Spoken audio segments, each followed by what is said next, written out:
Good afternoon. My name is Shelley Howard, and I'm the founder and owner of College Ready. And I'm so excited to share a huge find that I have found for you, my family and students. Today, I'd like to introduce to you Dr. Kendall, who has so many impressive accolades. I'd like to have her share them. So Dr. Kendall, welcome. And can you please share with our students who you are and how you ended up in this world? Hi, Shelley. Thank you so much for having me. My name is Dr. Erin Kendall Brown, but everybody calls me by my middle name, so Dr. Kendall is good. I am a cognitive neuroscientist, which is to say that I studied psychology and the brain and the intersection between those two things. I have a PhD from Columbia University, and now what I do is I take what we know about things like learning, memory, and decision-making, which is where my research was, and I help students use that information so that they can learn how to study more effectively and efficiently, so that they can get top grades without feeling so burnt out and scattered and just stressed out all the time. Oh, gosh, I wish I would have known you. Do you hear that often? Yes, sometimes it comes up. So, I mean, how is it that nobody else has taught our students to do this? And how did you get involved in this area? Yeah, so I graduated summa cum laude from Columbia University as an undergrad, and I managed to do so while working in a top-tier research lab, getting tip-top grades, having fun with my friends regularly, and getting a full night's sleep almost every night. And the way that I did that was not because I was necessarily so much smarter than everybody else, but because I learned how to study really, really efficiently. And I just kind of figured it out, like sort of like the secret unlocking of how to get great grades without, making my entire life miserable. And so when I then went on to grad school, also at Columbia, I got a PhD and I studied learning, memory, and decision making. I was just really surprised over and over where these tricks that I thought were entirely like something that I had come up with, that they were really rooted in like what we know about how the brain works. And so now what I do essentially is help students learn how to study more effectively, which is say usually much more strategically, not so haphazard, not just like rushing to deal with whatever the next crisis is. I feel like a lot of the advice out on the internet tends to fall into one of two camps. It's tends to either be done by some academic who hasn't themselves been immersed deep into a classroom in a long time. So the advice that they tend to give tends to be way too complicated. And while it works really well, it's unrealistic to actually implement in the world. Other advice tends to just be kind of flimsy and useless. So what I really think I offer is an understanding of sort of creating a toolkit that students can use to figure out what works best for them, guided by the information and science and the scientific rigor, with a heavy dose of let's be realistic about how many hours in the week, and let's try to sleep for as many of them as possible. Wow, I think sleep is something that all students can tell me that they would like more of, not less of. So as you think about studying more effectively, it gives you more time to do other things that you would like to be doing. So does that mean that I would have to study less hours if I followed your recommendations? So I think when I talk about what does it mean to study more effectively, I think it's usually operating on two different dimensions. The first dimension is just do things in less time. The second dimension, though, is to have the time, the space, and the energy to actually go more in depth on things that you really care about. So for me, when I was an undergrad, it really was digging into the psychology and the neuroscience classes. So for some classes, I think, music hum was one of them. It was just about how do I get an A in this class in as little time as possible. I'm not such a musical person. I just had to do it. Other classes, though, for example, one was a seminar on learning and memory. I loved the topic. I wanted to do all the extra readings. And because I studied more effectively, it gave me the time and space in my schedule to do that. Now, some people are like, well, why would I want to do that? I actually, because of that, I got a volunteership in a lab, which is a research assistant position that I also got to have time and energy to invest in, learn a ton of practical hands-on scientific skills, which then when I graduated, the professor in the lab actually just offered me a job, which is the kind of the gateway job to getting into grad school. So because I was able to study effectively, it gave me the opportunity to really show off in the classes that really sparked my interest. And that is how doors get opened. And having the opportunity to, invest your time in an internship and really show up there, or, do research in a lab where you are networking with real scientists or real doctors, or, whatever your passions and interests are, having that extra space in your schedule where you feel like you're in control of your schedule is really I think the key to getting the most out of your college years. Wow. I mean, if I only would have known, it would have saved me so much heartache. So I love that you're willing to do that. Now, if we have students that would love to learn from you and to, before they leave for college, figure this out, I am blown away to think they don't offer this, but they don't. So if a student wanted to learn this and the cognitive neuroscience portion, ultimately, are you saying that these students would be better prepared for college? Absolutely. I think this is the course that to be very honest, I was a student who didn't struggle so much in high school. And I didn't really need much of a plan. I just sort of did whatever was like the next most urgent thing. And I was just fine. It worked. It was not a great plan, but it turned out okay. But the problem is that all of a sudden I showed up to my first day of my freshman year and I did not have the study skills that a lot of other students had developed. In college, there's a lot more reading. There is a lot less structure in the day. You're taking fewer classes, but at the same time, that leaves hours and expansive times open. There's like not so much direction on exactly the steps that need to happen to get the grade that you want. And so this, let's just say that there was a crash course in figuring out how to study that really was not the most pleasant way to spend my first semester of freshman year. And this course is really sort of like a love letter to my high school self. It's basically the class that I wish I had been able to take before I started college. So whether you're struggling right now or not, I think a lot of students could really, really benefit from having this skill set down pat.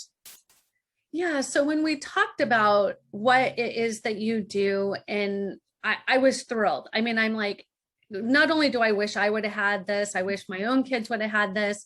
Now you're willing to offer it to our students, and we are so grateful.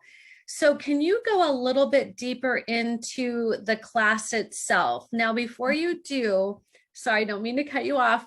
I want to help students understand why they want to do this other than make themselves a better learner and make college easier. Because from my perspective, everything's about the college application. Yeah. Now, on the college application, there is a section, and I have to use my little notes here. On the AP app, it's called Other Coursework. On the Common App, it's called the Activity section. The class you offer fits brilliantly into both of these sections, which are really hard to find. And that's why I found you and I want to share you. So can you tell students, if not only would they make their application better for college, what else could they get from this class? Yeah, so my goal for this class is that students understand, basically have the toolbox that they need to begin college. That's things like, I think one of the big and most important skills is we talk a lot about what's called metacognition or meta learning. It is an executive function that is basically a very fancy way that scientists say your ability to think about your own thinking. So meta learning is essentially how well have I learned this information, or what information do I know and what information do I not know? And using that information, it's basically learning how to be hyper strategic in what you're learning. And sort of guiding your own learning process and not being sort of like passive students. What I find is that a lot of high schoolers, which I think is still a process of just regular development, is that they feel very passive in their lives in a lot of ways. It's like, well, my mom, dad said this, this is what my homework assignment is. Like, this is like, I'm just responding to what people are telling me to do. But in actuality, by the time that you're in college, you kind of get to be the captain of your own ship. But that means that you have to be aware of kind of what's going on in your head or your metaphorical ship so that you can be making the most of that. And really, that's a huge aspect of what we cover in the course. Wow, it sounds fascinating. So, the logistics of the course, is this a one-on-one? Is this a group class? Can you give a little bit more wrapped around that? Yeah, so the course is 6 weeks long. I could download it all in like a 2-hour spiel, but I have found over and over that while students can take all that information in, it usually takes at least 6 weeks or so for students really to begin to implement those things that we're talking about and make them habits. So students must be in school of some sort, or at least taking some class when they take this course. Because what we're going to do is every week there is a lecture/discussion. And in the lecture/discussion, what we do is I talk about neuroscience and psychology. So we're just trying to understand what our psychological processes are as they relate to cognition, and also how the brain supports those. Mm-hmm. Then what I do is from those things that we learn, we extract principles that you can use to guide your own studying. And then what I usually do is after that, there's oftentimes another section where we just kind of teach a little bit more about the brain. And that allows you to then practice and implementing what we just learned. So there's sort of this kind of cycle of learning something about the brain and then thinking about how we can apply that. Additionally, there's always time for discussion. I really think that critical thinking is a skill that is so important. And so what we can do is use both students' personal experiences and also what we've talked about in class just to practice having a high-level critical thinking discussion. And that's something that we practice. We start off kind of easier critical thinking in the beginning of the course, and we gradually make that more difficult. So that's a skill that, is learnable. So that's what we aim to do. Now, in addition to the time actually spent in class, each week there's a little bit of an assignment or a homework project, or sometimes they call them experiments. And for each of those, what I do is I try to take usually some aspect of metacognition or something that's going to help you improve your metacognition. And I just want you to try to implement that throughout the course of your normal studying. It doesn't really take very much more time. It's just kind of pausing to think, okay, what am I doing right now? Was that effective? Was that not effective? Where did I do too much? Where did I do too little? And then I have you write that down. And when we come back to the next lecture or next class, what we do is we sort of sit down and we workshop everybody's different experiences and talk about what worked really well for one student, what worked well for a different student, and try to develop, again, a toolkit that students work for them and their personal style. There's a lot of times where it's like, oh, this technique was really great, that I know that I'm having this problem, but oftentimes what we can do is come up with multiple techniques for dealing with it. The last component is a journaling component.